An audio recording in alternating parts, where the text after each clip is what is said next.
he comes in the show. Let me tell you guys who this is. This is the founder of Conversion Engine, a OG in D2C. He's worked with the biggest names that you can think of inside of marketing, Neil Patel, et cetera, et cetera. He was also my former boss. This used to be the man on top that I would report to every day. And I will say this, even though I had a D2C brand myself before I began working with him, it was really when I came over and began working at Conversion Engine that I really cut my teeth in D2C. Yeah. It's what I really learned how to do what we do every day and in every way. Everybody, welcome to the show, Joe Putnam. Get in here, Joe. Yes, great to be here. Oh, baby. Convo's been a long time coming, Joe. We're glad We're glad to have you on the show, man. You know, there was a line that was often said back in those days when we worked together, which was a sweet experience, I have to say. It was a wonderful experience. There was a line that we oft repeated back then. Hey, going viral is not a strategy. Just posting something and hoping that it goes viral, like that's not a strategy. You got to put some frameworks on this thing.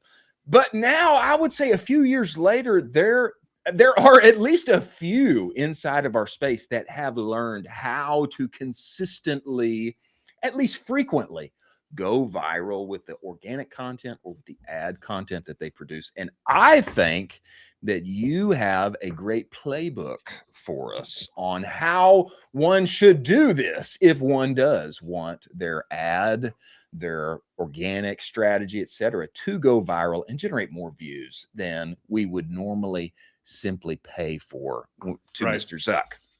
If you would, man, just give us some background here. Man, where have you gotten this playbook together? Man, what are you drawing from? And what is it at the core that makes certain ads go viral, makes people want to share, comment, etc.? Sure. Yeah. So first thing I would say is this is something that I've been studying for at least the last 10 years. So something I've been paying attention to, studying, breaking it down, things like that. And the main thing I like to start with is just asking the question of, is it possible to increase the chance that you go viral? And so, one difference is, I mean, you can't guarantee it, but are there things that you can do to increase the chances that you go viral? And then if so, then how can you increase your hit rate? So what are some things we can do, some strategies you can implement where, you're not hoping, you're not guessing, you're not praying, all that kind of stuff? I think the answer is yes. Colin, do you think, surely we can do something that would make it more likely. But I'm a little less systematic than you are, Joe. I mean, I'm just kind of playing in the box and I'm just throwing things up against the wall. Man, give us, what are some of the indicators? What are some of the things that we can check the box on to increase our likelihood? Yeah. So first thing I like to start with is, so there's a professor at Wharton. His name is Jonah Berger. And he wrote a book called Contagious. And again, this might have been like 10 years ago. So he wrote a book called Contagious about kind of, things that go viral, why they go viral, things like that.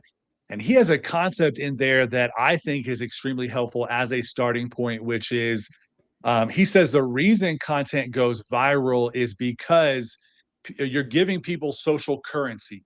So people share things because it gives them a social currency that makes them feel good, look cool, that kind of stuff. And so, one thing I like to say is you're not sharing something because you feel sorry for somebody. It's not sympathy, something along those lines. So if you want something to go viral, don't write something to try to, again, make people feel sorry for you. What you want to do is you want to give people a currency that makes them look good, feel good, be cool. And if you do that and you deliver on that, then you increase the chances you go viral and people are more likely to share your content. So I always start there as kind of like one of the foundational principles when talking about this kind of stuff. When you're looking at that, are you looking at a couple brands already in the industry? Maybe not inside of your portfolio exactly, but a couple brands that you're saying, hey, they really kind of resonate with this thesis and these principles? Yeah, I'd have to think. I mean, there's definitely some brands, and I've got some examples kind of to talk about. Sure. But yeah, I mean, I would say any of the brands where they are leveraging these types of principles are going to be kind of doing that. I mean, one example would be, this is a little bit of a somewhat of a cliche example, would be Yeti when they first got started. Yeah. Where they and not just because they're cool, but because you have the bear Yeah. on the The Yeti, bear in you the can't get cooler. into it.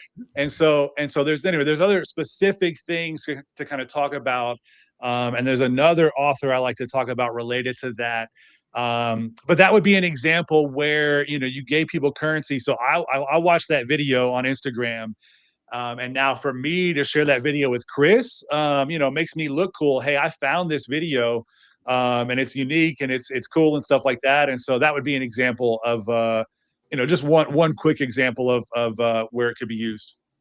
Well, dig into your bag a little bit, Joe, because I know that I know that you've run through this process with many founders and such that you've worked with, et cetera, here now in the past, et cetera. I mean, what's the outcome of that? Just starting from that premise, hey, what can we create ad wise tied to your product that is going to give people currency for commenting, sharing, et cetera? And just put a little teeth on that for us.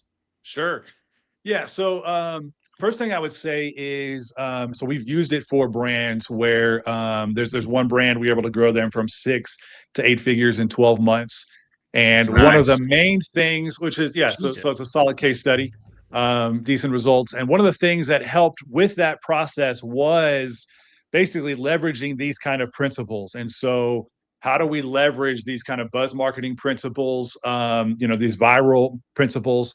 And the short version on it is when we're running those ads, when we're running the ads, we're running ads that get comments, shares, likes, all that kind of stuff. And so we'd have ads that would have 2,500 comments, 5,000 likes, 1,500 shares, whatever it is. And so for every dollar you're spending on your ad, you're getting that much more extra free, kind of awareness from people commenting, tagging their friends, sharing it, whatever that might be. And so, yeah, that's an example, like a practical example of where you can actually, if you understand the principles, you can kind of leverage it and use it for your brand.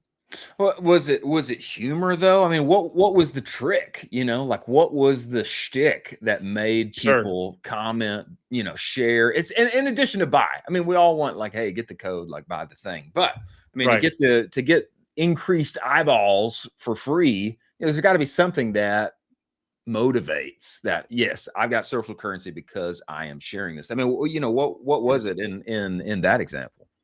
Yeah, and so I would love to break that down specifically and kind of really get into the bag, like you mentioned, and talk about kind of what those things are. And one of the first things I would say is I do think people underestimate what the levers are that you can pull to generate buzz, and everybody's go-to is the humor. They think humor is the answer, and so let's do something funny, this, that, and the other. But a couple things to think about is one, humor is not going to make sense for every brand. Sure. So if humor is the only lever you can pull to increase virality, then that's going to limit what brands can do it and things like that. But yeah, the default, the one everybody goes to is they lean on humor, and they kind of go that direction. But I guess the main thing I would say is that's not the only option. If we want to go back to the bag example, Yeah. you're only using humor, then maybe you've got a turnaround jumper, but you can't drive, you can't cross anybody up, you can't knock down threes, and so you definitely want to expand your bag to make sure that you have more options to increase your likelihood of going viral. So yeah, anyway, there's more there. There's Yeah.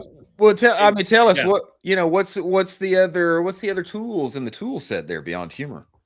sure, yeah. So main thing I would or the what I would go back to is another book. So there's a book called Buzz Marketing by a guy named Mark Hughes. Yeah. And it's also been around for 10 plus years now. It is one of my top two all-time favorite marketing books. And I personally think it gets slept on.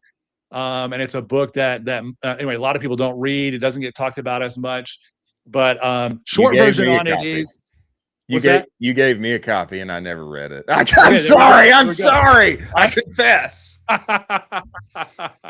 I sent you a copy and yeah, you never read it. So, well, hey, we're getting into it now. So this is as good as reading it. So you're getting the Cliff Notes version right now. Yeah. But okay, short version on it is Mark Hughes. He grew up, his dad was a journalist.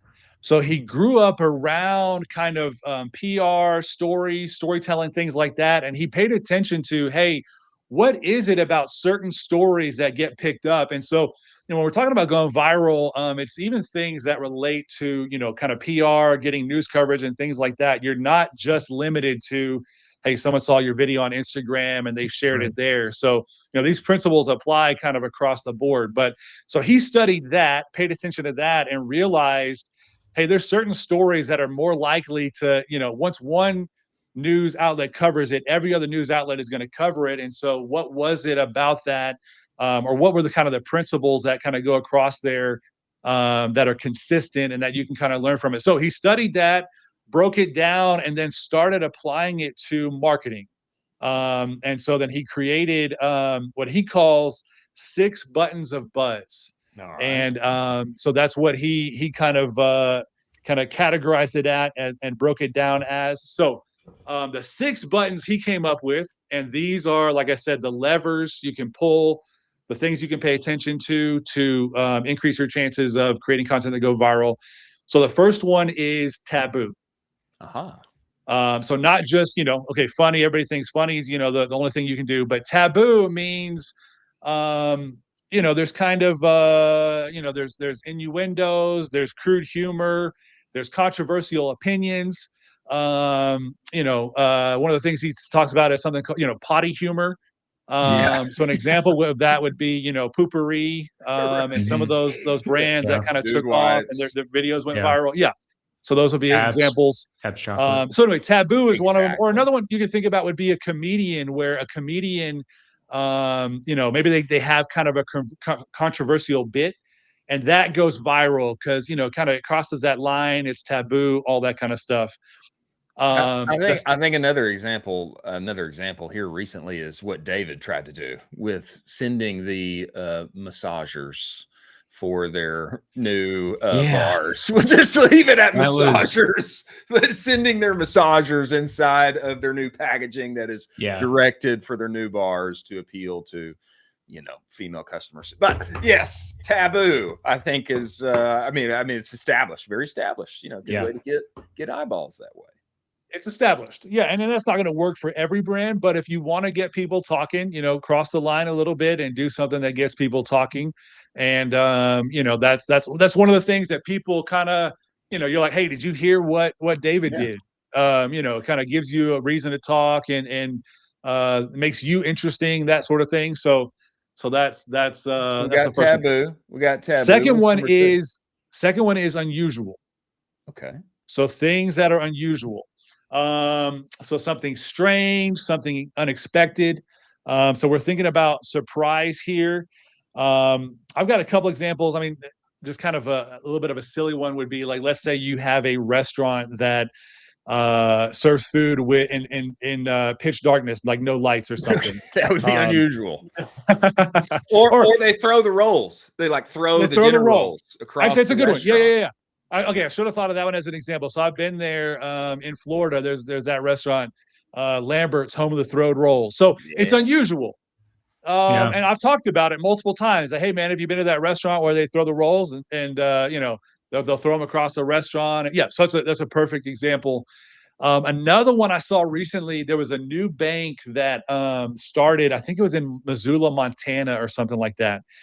And, you think the typical playbook is, let's set up billboards. Hey, we're new national bank in Missoula. Come check us out, blah, blah, blah. It's boring. Nobody cares. It blends in. So what they did is they took a picture of one of their employees and they put up billboards with his picture on it and and it had a handwritten note. It was literally it was handwritten, and it said, "I'm new to Missoula, looking for friends. Find me at," and it put a link to but he didn't know it was a link to the bank, but a link to the bank. And then I like that one.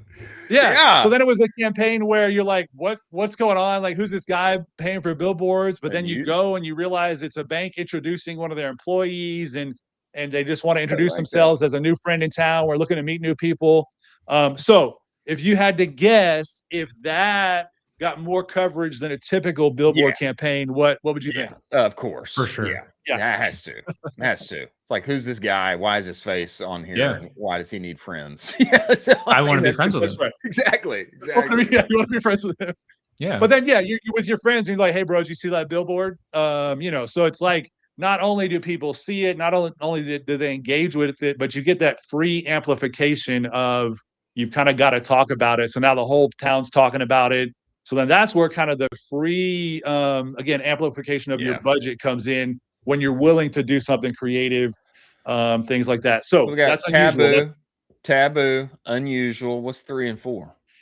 So 3 and 4, 3 is doing things that are outrageous. So something extreme, something controversial. You're probably not going to be shocked with this one, but the one of the main ones I think about is Jake Paul. Yeah, of course. So outrageous. So he's I mean, that's his playbook, is let's do something more and more outrageous. And so he's hit. So Jake Paul's one, Mr. Beast is another one. Yeah. So with both of them, and honestly, they're probably leveraging a lot of these buttons. If you look at their content, you realize, okay, they're pushing this button, they're pushing that button. And again, they're not just kind of, creating new content and saying, hey, I hope this works. They have, kind of thoughts around it, whatever. But, he would be one, he has one video that he went to this forest in Japan. I don't know if you guys heard about this one. This is like the suicide forest. This is Logan. Yeah, this is Logan. This is Logan. Oh, Logan. Sorry. Yeah. They're the same to me. I don't know the difference between them two. They're just they're the Paul. Okay. Outrageous, nevertheless. Yeah, seriously. They're both outrageous. Like, their playbook, the reason they have, a mansion in Puerto Rico is because, they've learned how to push the outrageous button. So to me, that's obviously a video that is too controversial and pushes the line. And I would say they went too far with that one. But that video, but other videos, you have to talk about it. So number 3 is outrageous. Number 4 is controversial. Those are different. Is that right? No. So four would be remarkable. Okay. Remarkable. Tell us about that. I mean, some of these, when I hear them at first listen, I'm kind of thinking, it sounds a little bit like the next one, but delineate outrageous from remarkable. Okay, so let me delineate that. And but I guess what I would say too is, the more I've looked at it and studied it, the more you can push multiple buttons, the better your chances of going viral. So with that last example, Logan Paul pushed a I would say outrageous and a taboo one. So he kind of pushed both of those at the same time. And so anyway, there are times where you can do both, but remarkable. An example would be, this was in the news recently. People couldn't stop talking about it. You're not going to be surprised when I mention it. There's this guy named Alex Honnold. Have you heard of him? Oh, yeah. Climb that Taipei 101, baby. Crazy. So that would be an example of, like, it's so remarkable. I mean, I guess in a sense it is outrageous as well. And there may be other ways to break it down. So you'd have to kind of study it more, get into it more. Yeah. But hey, that's a remarkable feat. This guy's climbing Taipei 101. I'm not doing it. And no, I'm not doing that. I'm not doing it. I don't know if you want to, but I'm not going to do that. No. I'm not getting anywhere near it. I mean, I was hesitant to watch it. I don't want to watch this guy fall, on live television or whatever. At least that was my wife's take. She was pretty nervous about it. But I mean, capture the news cycle, capture the internet cycle. You got social media videos, you've got news articles. So how much press did that thing get? It got a lot of press. So much. And so I would just say that's an example of, like, that's a remarkable feat. A person free climbing Taipei 101, and everybody was talking about it, and so that's kind of one of the big buttons. I would say, like, the difference between remarkable and outrageous, perhaps. Like Jake Paul, he's like fighting. Who has he fought? Oh yeah, he fought Mike Tyson. Yeah, he fought Mike Tyson, and then he fought, like, the current one of the former heavyweight champions, Anthony Joshua. Yes. Like, both of those are outrageous. Smoked. Right. If he had beat Anthony Joshua, that would have been remarkable. You know, Yeah. I mean, but just doing that is outrageous. If he completes it, then you're like, wow, you know, that's a couple of buttons at one time. So anyway, that's an interesting kind of delineation there. What about 5 and 6, Joe? What are the other buttons in the bag? 5 and 6, and we're just cruising through. I mean, we're working through these, but 5 and 6. 5 is hilarious. So humor. Hilarious. You know, okay, so that's one of them. Okay, one of my favorite examples, and it helps to have examples. But do you guys remember the Toyota Swagger Wagon video? No, like 8 years ago. No. Okay, I wasn't even alive then. That's how young I am. I might be dating myself a little bit with this one. You guys were still in high school or something. Still in diapers. So early internet. Well, this was in I don't even know when it was, 10, 15 years ago. Toyota put out this video where they had a regular mom and dad couple in a studio with a Toyota Sienna van, and their kids were there. Their kids are in the stroller, different things like that. And they had this rap video. You can find it. They took the original one down, but they had a rap video that basically was like making being a parent kind of cool, but it was just kind of funny and ridiculous, and you know, but it got whatever 15 million video views on YouTube, and so that one was the viral angle, the humor angle. It's just kind of so funny. You had to share it and things like that. And so we've got taboo, we've got, I forgot number 2. Unusual. We've got remarkable is further up. We've got outrageous. I forgot what was number 3. What was number 3? I think remarkable. No, outrageous was 3. Remarkable 4. Hilarious 5. Yeah. And what's our capstone here? The last one, the capstone, is secrets. Yeah. Let me tell you. Hey, let me share the tea. Let me spill the tea. Let me tell you something I know you don't know. Something important to know about secrets is it leans into secrets that are both kept and revealed. Okay. So you can kind of keep a secret. The example I came up with was Apple when they launch a new product. So it's like, hey, we've got these new features coming. We're gonna unveil them at our whatever the unveiling is. We're gonna have Steve Jobs here in the turtleneck, and he's going to talk about the latest, greatest iPhone. And so it's like they're keeping those secrets locked up. And you're kind of talking about it like, hey, what's coming out next, whatever. And then when it does come out, they reveal those secrets. Then the news, CNET, whatever, everybody's picking up on it, talking about it. They got to drop it. And so because you kept it in and then you let it out as a secret, there's more buzz, more to talk about. Or the flip side of it is, again, kept or revealed. There's been times where, the new Apple feature or whatever it is, iPhone features, it leaks.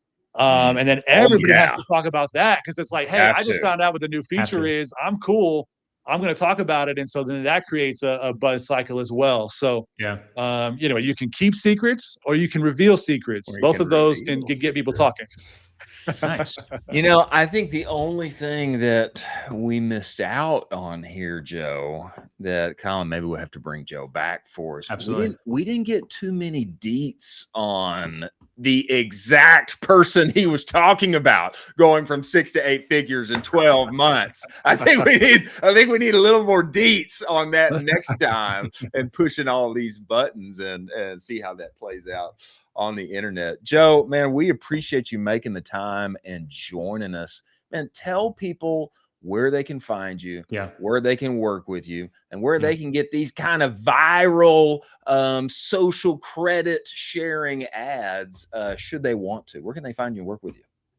Sure, yeah. So two of the best places to connect is it's going to be Twitter or LinkedIn. So I'm active on both of those, so they're welcome to go there, follow there, all that kind of stuff. And then website is conversionengine.com. So if they want more information about how, they can have these types of strategies apply to their brand in a purposeful, strategic way, that's a good place to reach out to get more information. That's a great framework, man. Joe, we appreciate you coming. We look forward to having you again, and we look forward to watching those ad accounts, brother.